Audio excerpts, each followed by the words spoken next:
¿Existe Dios? Hay muchas probabilidades de que sí, pero ¿tenemos certeza de que existe Dios? Bueno, podríamos pensar que la ciencia es la muestra de que Dios no existe, podríamos pensar eso. De hecho, mucha gente piensa eso. Sin embargo, la ciencia solo puede demostrar aquello que existe. La ciencia no puede demostrar ni pretender demostrar qué es lo que no existe. Por lo tanto, la ciencia solo es evidencia de que hay cosas que existen. Bueno, si analizamos esas cosas que existen, seguramente encontraremos que todas obedecen a una cierta lógica que pareciera cíclica. Comienza a existir, deja de existir. O mejor aún, desde la biología. Se origina, se desarrolla, se multiplica y desaparece. Aunque en realidad no desaparece, por aquello de que la materia tiene un ciclo en el cual simplemente vuelve a hacer algo. Entonces no es que se destruya o desaparezca, sino que cambia su forma. Bueno, hasta ahora estaríamos diciendo que Dios existe. No, no lo hemos dicho, pero sí hemos dicho que existen cosas. Desde el punto de vista científico existen cosas. Y cada una de esas cosas tiene características. Esas características tienen que ver siempre con el hecho de comenzar a existir, desarrollarse, multiplicarse y dejar de existir. Pero en esa multiplicación vienen a existir otras cosas similares. Entonces vamos a colocar el ejemplo de los seres vivos, el más obvio para este caso. Los seres vivos, el caso de una cucaracha. La cucaracha comenzó a existir en un momento determinado. Se fue desarrollando, creció, engordó, etc. Consiguió pareja, no sé cómo serán las parejas de las cucarachas, pero bueno, el hecho es que consiguió otra cucaracha con la cual se pueda multiplicar. Puso huevos, o tuvo huevos, y luego esos huevos se convierten en cucarachitas. La cucaracha sigue existiendo por un tiempo determinado y en algún momento muere. Pero esas cucarachitas siguen allí y van a tener el mismo ciclo. Entonces por eso decía al principio que pareciera que la naturaleza, las cosas que existen, tienen una existencia cíclica. Bueno, en realidad no sabemos si sea cíclico, pero la lógica nos diría que sería muy extraño que fuera cíclico. Es decir, todo comenzó a existir. Por lo tanto, el mundo también seguramente, probablemente, comenzó a existir en algún momento. Bueno, vamos a mirar entonces las cosas más de cerca, porque cuando dijimos que la cucaracha se multiplica, caímos en cuenta que la multiplicación tiene que ver con que hay otras cucarachitas. Pero esas cucarachitas tienen su origen en esa cucaracha de la que hablábamos al principio. Seguramente esa cucaracha tendrá su origen en otra cucaracha, bueno, en otra pareja de cucarachas. ¿En qué momento comenzó a existir la especie cucaracha?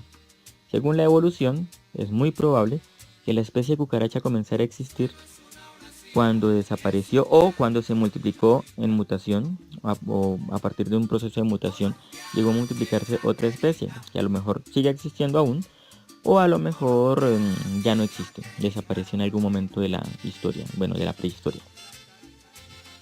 Por lo tanto, esa otra especie de la cual se originó la cucaracha tuvo seguramente un origen en una especie anterior y así hasta el infinito. Bueno, ahí hay un detalle, seguramente esas especies no tienen un origen hacia el infinito. Seguramente en un primer momento, hubo otra cosa que no era vida, no era materia viva, que originó esa materia viva, que luego se convirtió en otra especie y en otra especie y en otra especie hasta que llegamos a la cucaracha. Por muchos años, miles de años, quizá millones de años en ese proceso de generación de especies nuevas. Entonces llegaríamos a un primer momento donde está la vida. Entonces, como vemos, la vida comenzó a existir en algún momento. No existía antes y en ese momento existió. Se dieron las circunstancias seguramente o alguna situación pasó que detonó la vida. Bueno, pero la materia inerte que originó la vida a partir de algunos procesos y algunas cantidades de energía, esa materia inerte, ¿cuándo comenzó? Según los astrónomos, según los físicos, esa materia inerte, bueno, y según los biólogos tal vez, no sé, esa materia inerte no ha existido, así como la vemos hoy en día, no ha existido siempre. Es decir, primero se generaron unos minerales, luego otros. No sé, en realidad no conozco la información exacta de cuáles fueron los minerales que comenzaron a existir primero. Vamos a hacer la suposición de que primero fueron los minerales gaseosos, los minerales que son, supongo yo que eso tiene que ver con la densidad, entonces los que son menos densos. Supongamos que lo primero fue el hidrógeno o el helio, y a partir de ellos se fueron construyendo los demás minerales. Bueno, cuando yo hablo de minerales, en mi ignorancia estoy refiriéndome como a los elementos químicos, ¿cierto? Entonces los menos densos comenzaron a generar a partir de ciertas cantidades de energía, de calor, de desarrollo, de presión seguramente, comenzaron, dije, de presión, ¿cierto? No hay algún emo por ahí que me esté escuchando, dije de presión. Circunstancias de presión que permitiera que los minerales se fueran desarrollando más hacia la densidad, hacia el peso, hacia esos minerales más pesados como el hierro quizá. Seguramente el hierro y el oro fueron de los últimos minerales, no lo sé. Ahora, todo esto nos muestra que todo ha comenzado en un momento. Esos minerales pesados comenzaron en un momento. Los minerales más volátiles comenzaron en algún momento. ¿Qué hubo antes? Bueno, según las teorías, porque hasta allá no llega la razón todavía, es decir, los descubrimientos no han mostrado qué fue lo que sucedió, pero según las teorías, antes de eso hubo una concentración increíble de energía. Bueno, podríamos entonces preguntar, esa concentración que estaba ahí desde la eternidad y en un momento ya se aburrió de estar allí y explotó, ¿o qué sería con esa energía? ¿Qué le sucedió a esa energía? ¿Por qué explotó? ¿Por qué se concentró? ¿Quién la concentró? O digámoslo de esta manera, ¿qué fuerza llevaron a que la energía se concentrara en ese punto densamente y luego explotara? Que es la gran explosión de la que habla la astronomía, bueno, la ciencia moderna habla de esa teoría como el origen del universo. Y que a partir de esa explosión comenzó a existir el tiempo y el espacio. Según entiendo, y según yo, lo poco que yo sé. Sin embargo, de ese tema no es del que realmente quiero hablar. Hasta ahora he dicho que la ciencia solo nos dice lo que existe. Y la ciencia nos ha mostrado que todo lo que existe comenzó a existir en algún momento, a partir de algo que había antes. Pero si nos vamos millones y millones de años hacia atrás, lo que existía era una concentración de energía.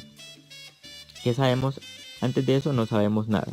Entre otras cosas porque la ciencia solo puede estudiar aquello que se rige por el tiempo y el espacio. Y antes de eso no existía tiempo y espacio. Entonces hasta ahí llegaría la ciencia. Hasta allí llegaría el conocimiento humano, por lo menos hasta el momento, hasta las teorías que yo conozco. Seguramente estarán algo desactualizadas.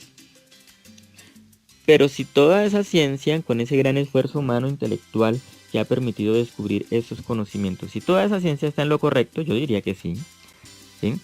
Entonces, si es así que está en lo correcto, ya podemos sacar una conclusión, y es que todo tiene un origen, y el Big Bang, perdón si lo pronuncié mal, seguramente sí, la gran explosión tuvo un origen, y ese origen es algo capaz, o sea, poderoso como para concentrar la energía. Eterno como para estar por fuera del tiempo. Omnipresente como para estar por fuera del espacio, es decir, que el espacio no le afecte y que el tiempo no le afecte. Eso, lo que sea que originó el Big Bang, está por fuera del tiempo, es eterno. O sea, está antes y está después del tiempo. Lo trasciende. Está por fuera del espacio, entonces podríamos decir que es omnipresente, está presente en todo y en ninguna parte al mismo tiempo, como la teoría de los átomos, de las partículas subatómicas. No recuerdo cuál es el nombre que le dan a esa teoría, ¿no? Que están en todos los lugares y en ninguno al mismo tiempo. Pero yo creo que es más trascendente que esto. Ahora, ese algo, lo que sea, como usted lo quiera llamar, concuerda con lo que la humanidad por miles de años ha llamado Dios. Ser supremo que trasciende lo terreno, que está por fuera del tiempo, o sea que es eterno, y que es omnipresente por fuera del espacio. Por lo menos, sacando conclusiones científicas, podríamos decir que es necesario que exista algo o alguien a lo cual podamos llamar Dios. Algo o alguien. Esto no aclara la fe cristiana, esto no aclara la fe musulmana, no aclara el budismo, no aclara nada. Pero esto sí nos lleva a comprender que existe Dios, que es necesario que exista Dios, que debemos creerlo porque incluso es lógico, es obvio que tiene que existir algo o alguien llamado Dios. Bueno, no llamado Dios en realidad, pero sí con las características que tiene aquello a lo que todas las culturas han llamado en diferentes lenguas, lo que para nosotros traduciría como Dios. El problema es que la palabra Dios, para nosotros, en Occidente, estoy hablando desde Colombia, la palabra Dios tiene un significado cristiano, un significado incluso desde la antropología realizada por cristianos, de cualquier denominación, pero cristianos. Por lo tanto, para nosotros cuando decimos Dios, lo ponemos con mayúscula, considerando que eso es un nombre propio, porque no hay otro ser igual a él, y consideramos que es solo uno. Bueno, la palabra Dios significa es aquello que es absoluto, trascendente, y que origina lo que existe, o más bien de lo cual depende todo lo que existe, incluso la existencia nuestra, lo que le da sentido a nuestra vida. Eso es lo que significa la palabra Dios. Pero en algunas culturas politeístas la palabra Dios significa un miembro de aquello que es eterno. Entonces es cuando ellos hablan de los dioses, pero todos coinciden en que son de la misma característica, pero son dioses absolutamente diferentes. Cada uno tiene la totalidad del poder en algunas dimensiones de la realidad y no en todas. Entonces ya esa carga cultural la debemos quitar un momento para entender que lo que sea, y como lo queramos llamar, que sea Dios, eso tiene que existir, necesariamente existe. Me guste o no me guste, me interese o no me interese, y se haya revelado a nosotros o no se haya revelado. Nos anime en la vida, viva en nuestro corazón o no viva en nuestro corazón. No importa, existe, punto final. Hasta aquí esta parte de la meditación, por decirlo aquí así, la meditación sobre la existencia de Dios. ¿La razón nos ayuda a entender la existencia de Dios? Claro que sí, pero con la razón simplemente entendemos, eso no cambia nuestra vida en nada. Sabiendo que existe Dios, seguimos con los mismos problemas.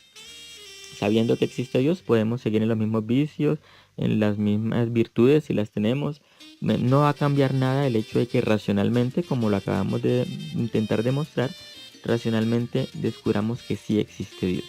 Hasta aquí, simplemente para que entendamos eso. Nos veremos en alguna próxima ocasión tratando de entender ahora qué hacemos los seres humanos o qué hemos hecho con esa comprensión que tenemos de un ser trascendente que sí existe, queramos o no. Gracias.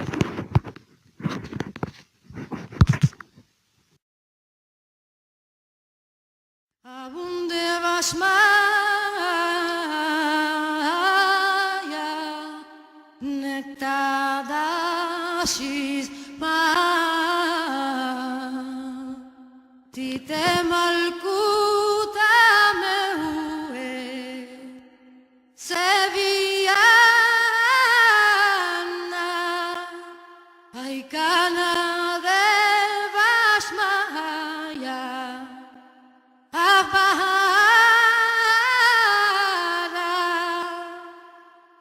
Hablan la de su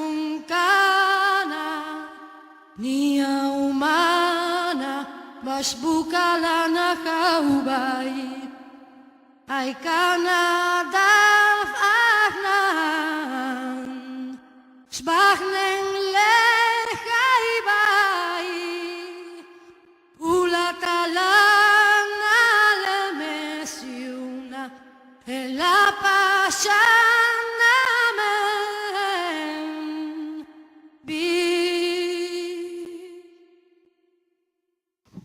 Pero ¿cómo así? Si Dios creó al ser humano, ¿quién creó a Dios? Ay Dios, ¿cómo así? Esa pregunta tan tonta.